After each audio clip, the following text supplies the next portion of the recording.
My name is Nora Bennett. I am 30 years old, and a few weeks ago I heard my own father say I was too embarrassing to be seen with my brother's new in-laws. I was standing in the hallway, holding a mug of coffee, when his voice cut through the air from the living room. "Your brother's in-laws are elite. You'll humiliate us. Do you understand, Nora? Don't ruin this." He said it like I was a problem to be managed, not his daughter. My brother had just gotten engaged to a millionaire heir, the kind of woman you see in glossy hotel magazines, and suddenly, my messy data nerd life in Austin was a threat to their shiny new image.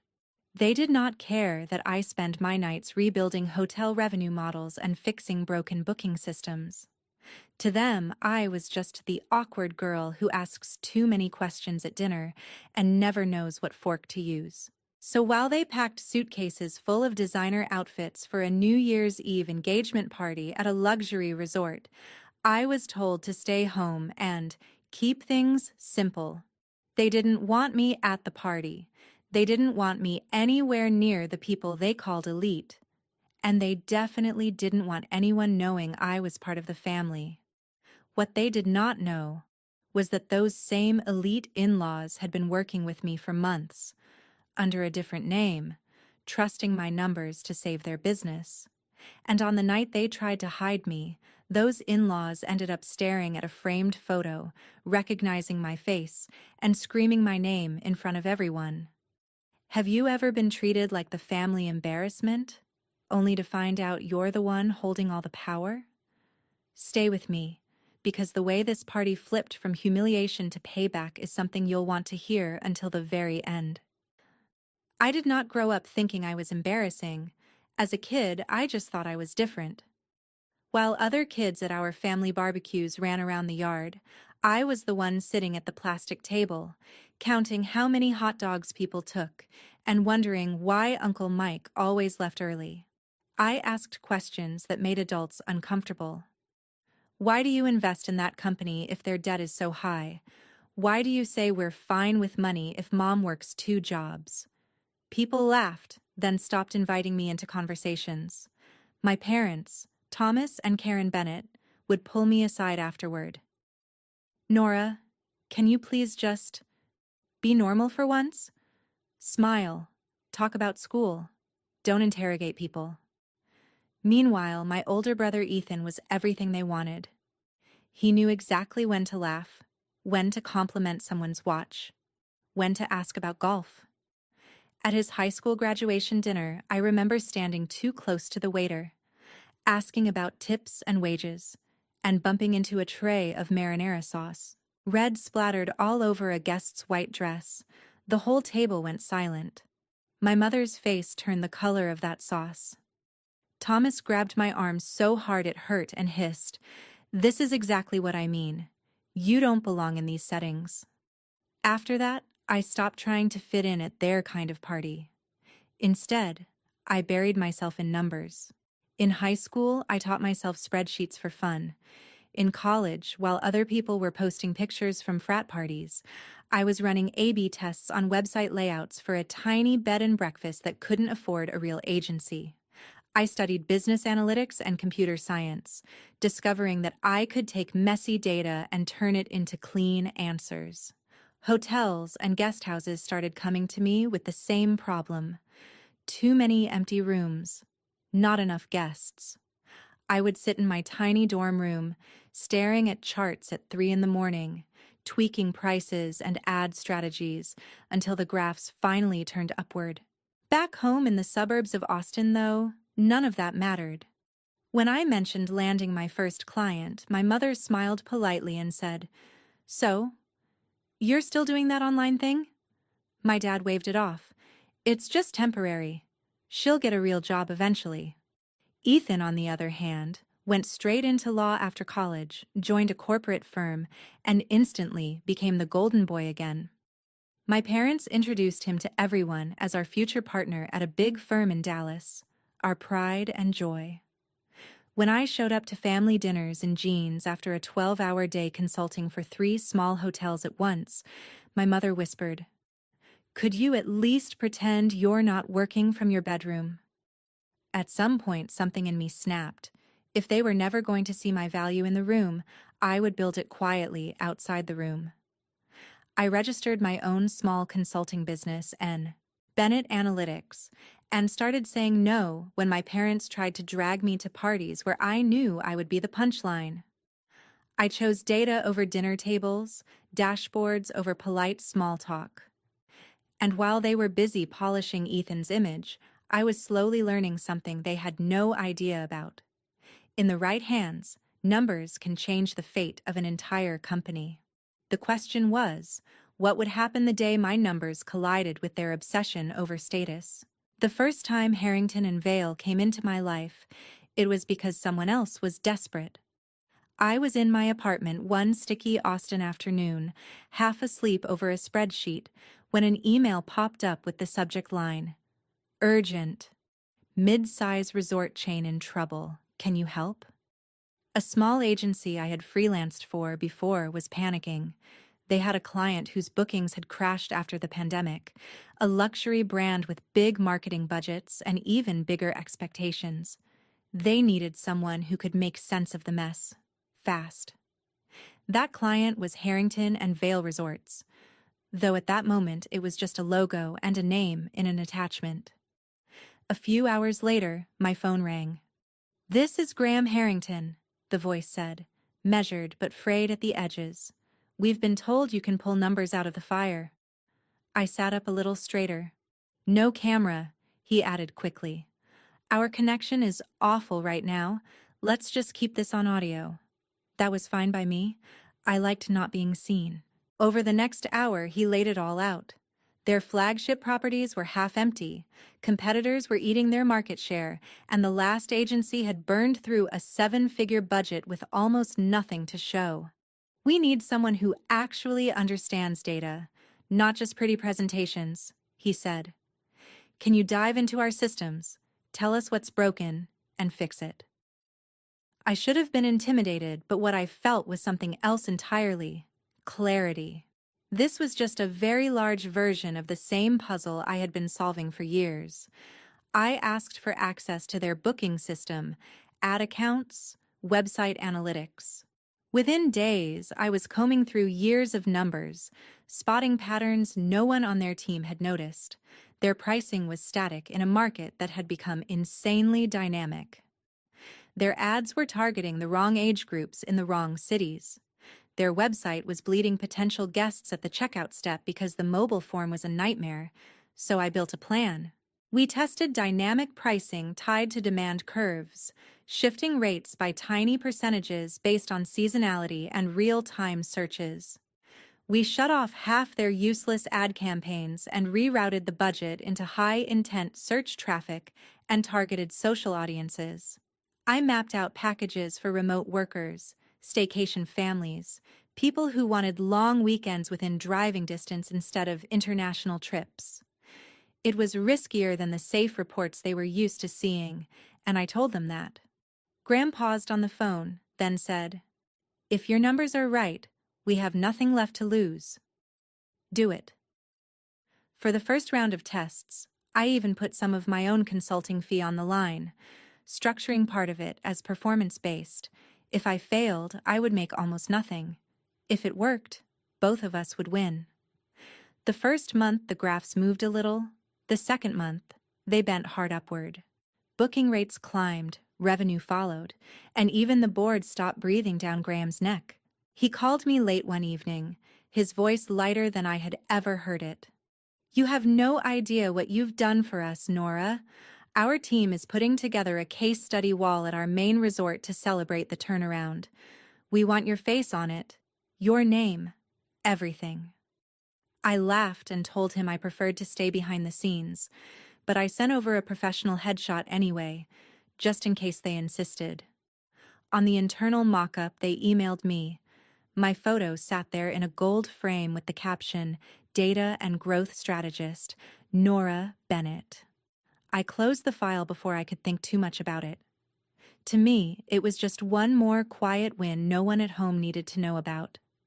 What I didn't realize then was that the same revived resort chain would soon host a glittering charity gala.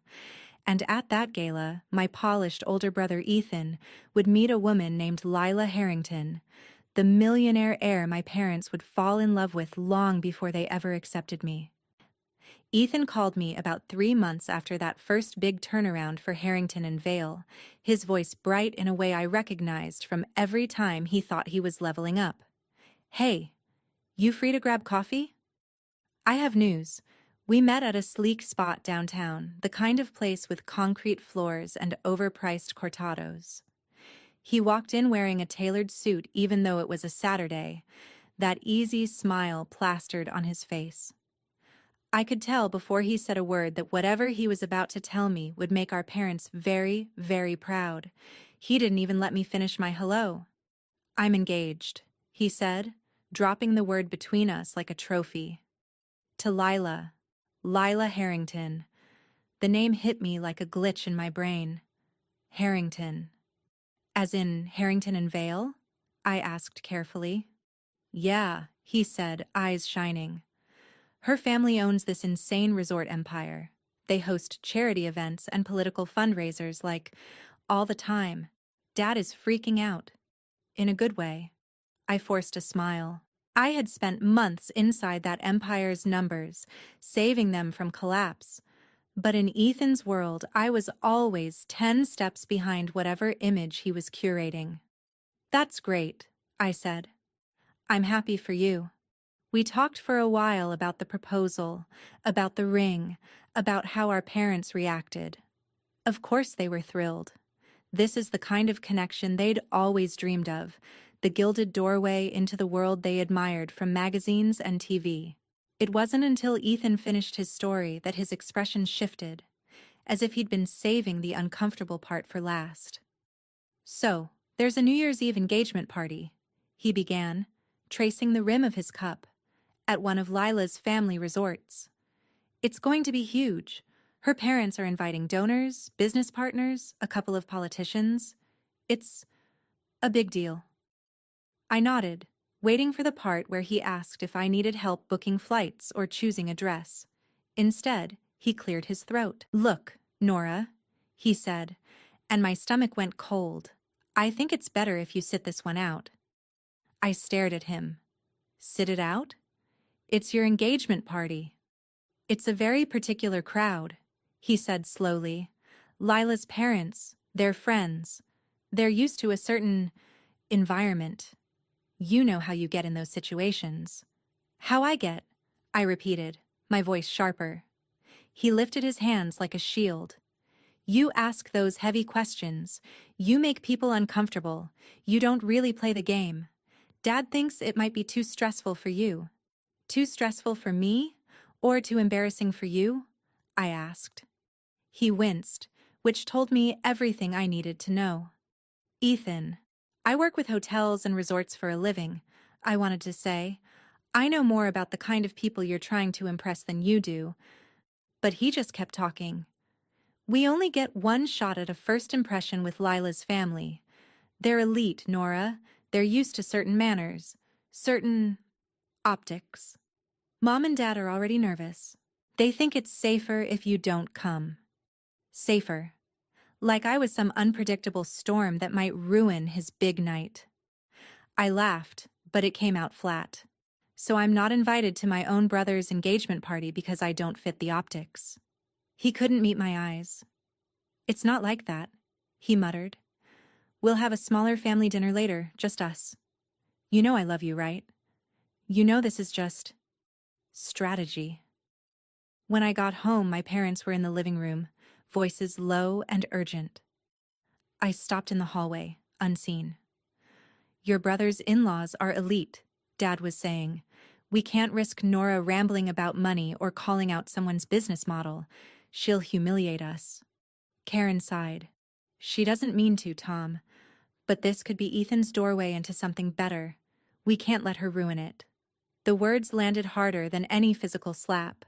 Upstairs, my laptop was still open on a dashboard from Harrington and Vale, the same logo that would be embossed on the invitations to Ethan's New Year's Eve celebration. They were terrified I would embarrass them in front of the very people whose fortunes I'd helped rebuild. I closed my eyes and took a slow breath. Fine, I thought. If they want to hide me, let them. They have no idea how small their version of this story really is. They think this party is about optics. They don't realize that somewhere, in the middle of all that champagne and glitter, my name is already hanging on their in-laws' walls, waiting to blow their perfect little strategy apart. New Year's Eve came faster than I wanted it to. The week between Christmas and the 31st felt like limbo, like the world was holding its breath. My parents were buzzing around the house, talking about flights and outfits and what gift would be appropriate for the Harringtons. Ethan sent me a picture of the invitation once. All gold foil and embossed logos. "Wish you could come," he wrote, as if that decision had not been made very deliberately without me. On the morning of the party, I watched them leave for the airport in their best clothes. My mother in a new dress she absolutely could not afford without putting something on a credit card. My father adjusting a tie he had bought on sale but pretended was designer. They waved, and I waved back from the doorway, the dutiful daughter who had been told to stay home for her own good. When the Uber pulled away, the house went quiet in a way that felt like a weight pressing on my chest. That night, Austin glittered with fireworks and rooftop parties, but I stayed in my apartment with takeout and my laptop open on the coffee table. I tried turning on a movie, but my phone kept lighting up. Photos from my mother of the resort lobby, dripping in chandeliers. Videos from Ethan of champagne towers, a live band. Lila walking down a grand staircase in a silver gown like she had stepped out of a magazine. In one clip, I could hear my dad in the background telling someone, "That's my son up there. He's marrying into the Harrington family." I stared at the screen until the images blurred. They were inside the world they had always worshipped, and they had done everything possible to make sure I was nowhere near it. So I closed the photos and opened a different window. The analytics dashboard for Harrington and Vale's year-end performance. Real-time booking numbers flickered across the screen, rows of data reflecting reservations pouring into the same brand my brother was celebrating with. While they smiled for pictures, I watched occupancy rates climb and revenue bars fill in. The lines I had helped bend upward, turning into bonuses and holiday parties for people who would never know my name.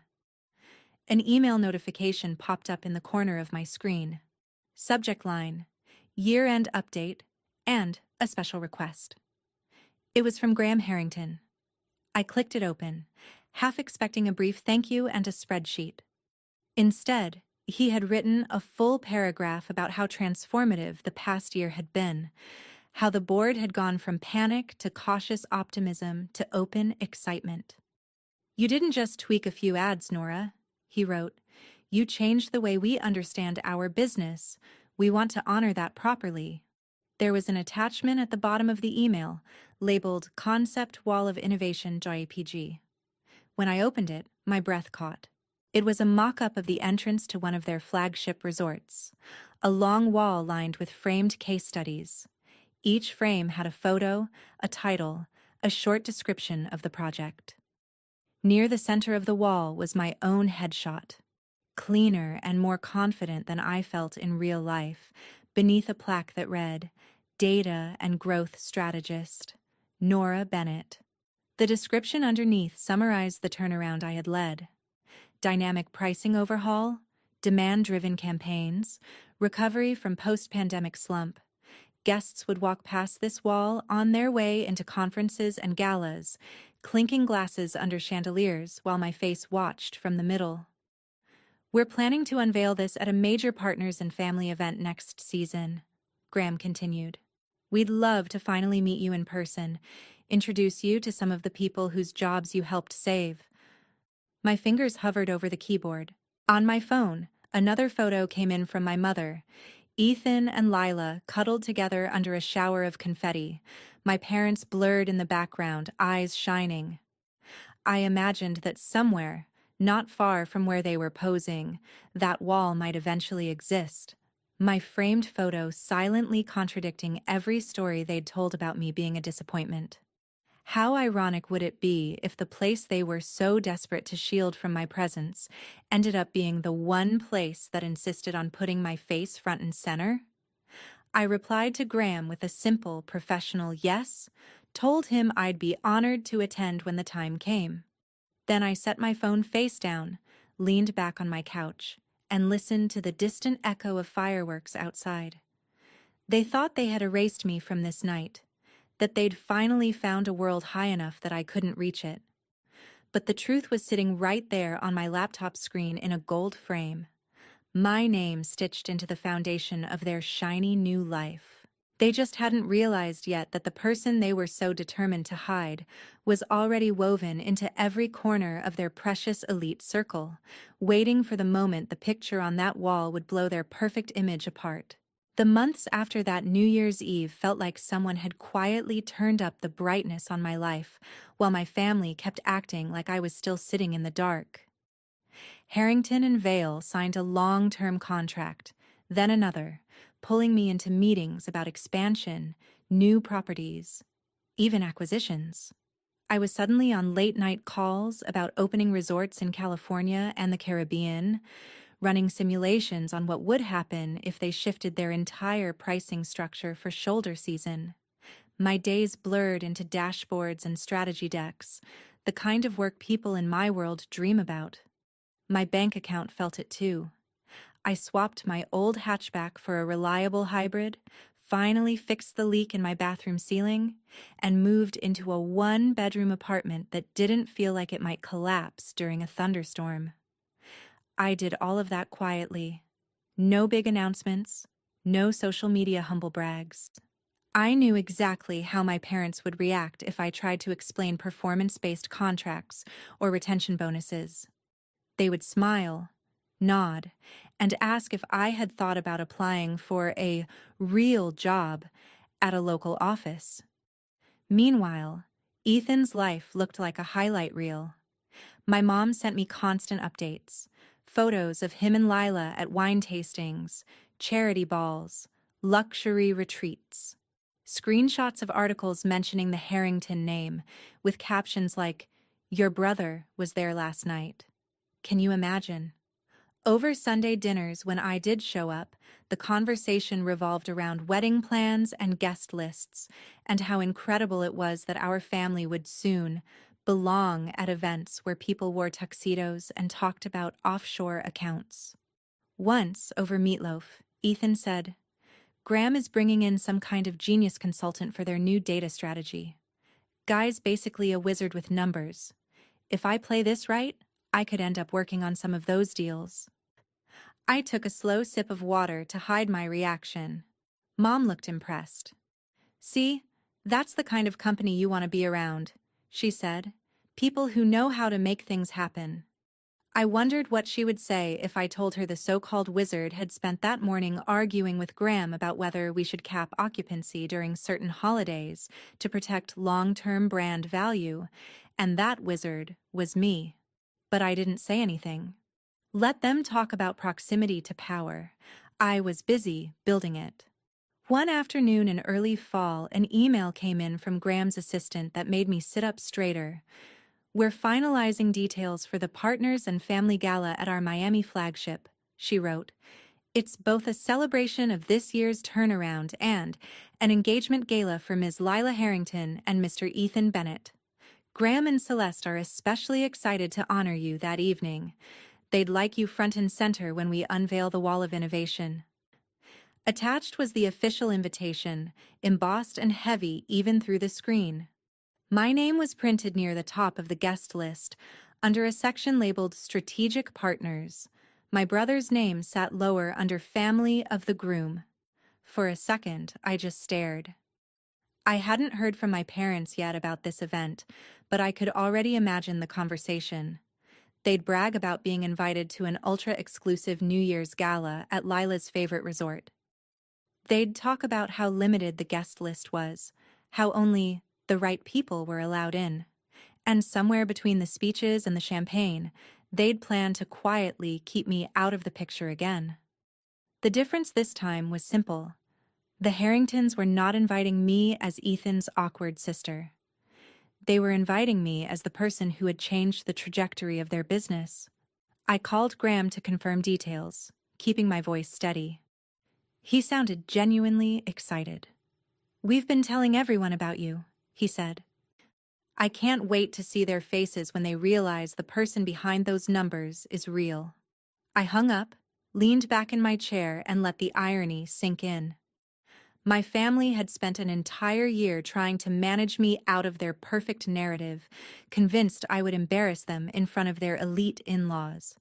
But at this party, in that glittering resort, there would be no hiding me. My face would be waiting for them the moment they walked through the door, framed in gold, my name etched in metal. They thought they were climbing into a world where I didn't belong. They were about to find out that world had been mine long before they ever stepped into it. The Harrington flagship in Miami looked exactly like the kind of place my parents fantasized about when they flipped through glossy magazines. Marble floors, towering palms in oversized planters, the kind of floral arrangements that probably cost more than my first car. The night of the gala, the air was warm and humming with money. Staff in crisp uniforms moved like choreography, guiding guests toward the grand ballroom. I arrived early, as requested, not as Ethan's sister, but as one of the strategic partners. A coordinator handed me a badge with my name printed in clean black letters. Nora Bennett, Data and Growth Strategist. Seeing it made something twist in my chest. For once, my identity wasn't being minimized into "she does something online." Inside the foyer, the wall of innovation stretched along one side, just like the mock-up. Gold frames, soft lighting, each case study telling a piece of the company's survival story. My frame sat near the center, my photo, my name, my work. Graham and Celeste came over, all smiles and genuine warmth. They introduced me to board members, department heads, people whose livelihoods were tied to decisions I had helped shape. For the first hour, I forgot about my family entirely. I talked numbers and future plans and laughed at a CFO's joke about forecasting. I was in my element. Then I heard my mother's voice. It floated in from the lobby, high and nervous. "Oh, this place is... wow. Ethan, look at that chandelier." I turned just enough to see them enter. My dad in a suit that suddenly looked cheaper under the chandeliers, my mom clutching a clutch bag like it might run away. Ethan and Lila walking ahead like they belonged there. My instinct was to shrink back, to move behind someone taller, but the staff had already been trained on who I was. One of them stepped forward, smiling at me. "Ms. Bennett, can we get you near the wall? Mr. Harrington wants you close for the announcement." So instead of hiding, I found myself standing just a few feet from my own framed photo as my family crossed the foyer. They didn't see me at first. Their eyes were on the decor, the people, the promise of what this night meant for them. Celeste gently tapped her champagne glass, calling for a bit of attention. Guests turned toward her, conversations softening to a hush. "Thank you all for being here," she began, her voice clear. "Tonight is about family and partnership, about the people who held this company up when things looked impossible." She gestured toward the wall.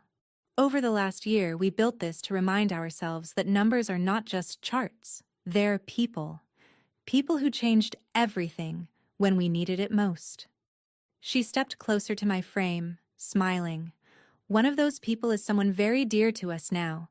She pointed right at my photo. "This is Nora Bennett." The floor seemed to tilt for a second. My parents froze mid-sentence. Ethan's head snapped toward the sound of my name. Celeste read the plaque out loud. "Data and Growth Strategist, the mind behind the turnaround that kept these resorts alive when travel was at its worst. You have no idea how often we've said her name this year." She turned, following the line from the frame to where I stood. Then her eyes went wide, like she'd just solved a puzzle she hadn't realized was there. "Nora," she said, And then louder, full of delight. Nora Bennett! You're here. You're Ethan's sister? Heads swiveled. Dozens of people turned to look at me, then at Ethan, then at my parents. The silence that followed said more than any speech. Graham stepped up beside Celeste, his gaze landing on my family with professional politeness that had just turned sharp. "You never told us your daughter was our Nora," he said to my parents.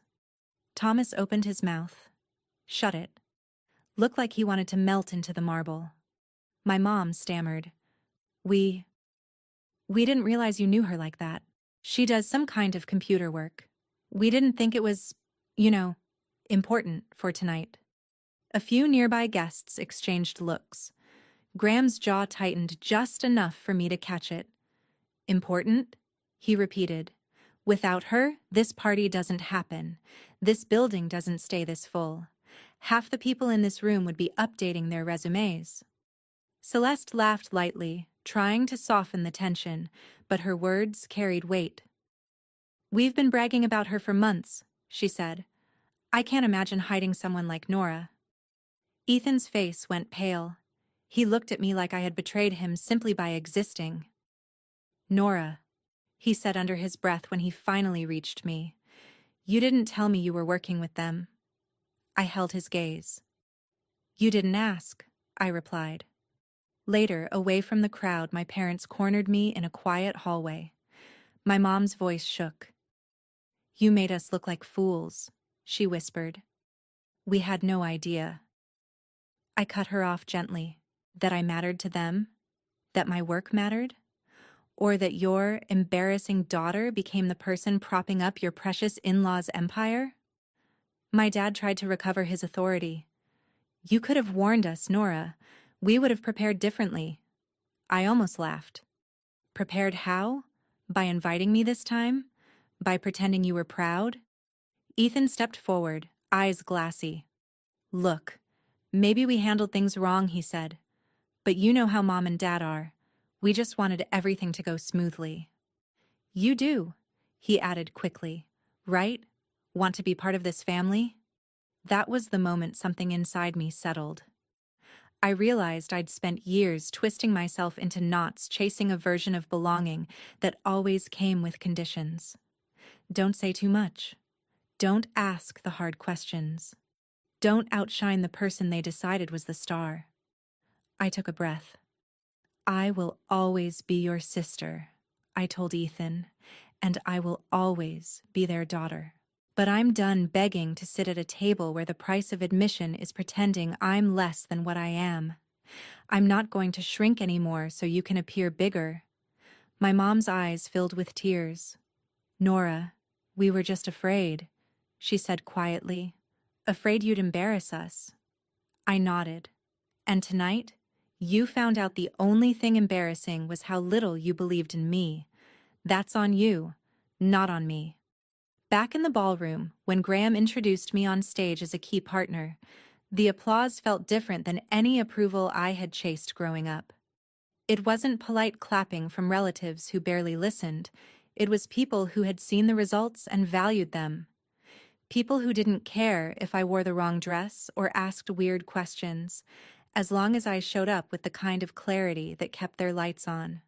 Standing there, under that soft golden light, I understood something I wish someone had taught me years earlier.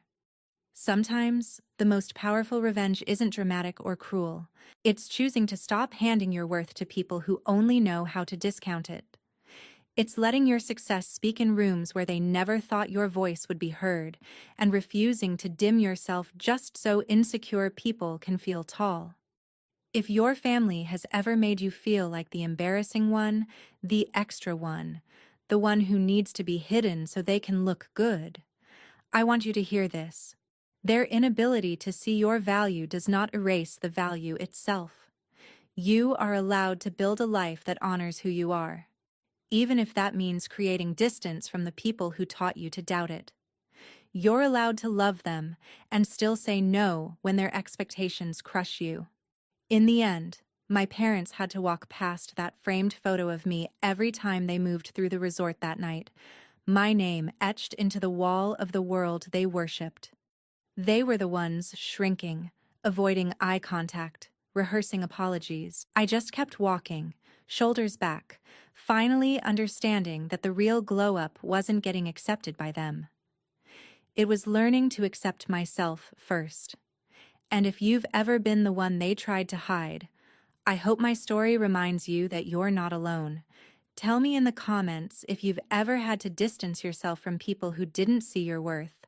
Maybe your story will be the thing that helps someone else finally stand up for theirs.